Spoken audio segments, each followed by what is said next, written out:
Hello everyone, I'm here to teach everyone how to install the M1M2 control on the vehicle match with. First, let's use tools. Open the cover of the central control panel. Expose the 4 screws below. Afterwards, unscrew the 4 screws. Use tools to control the center console. Pry open along both sides.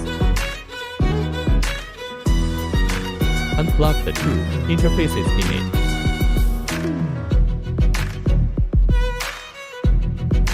Take out the adapter. Connect the corresponding interface. Open the upper interface cover. Take out line R8.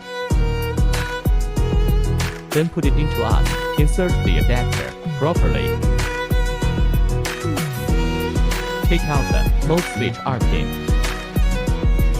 Put it back in its original position. Finally, restore the plug.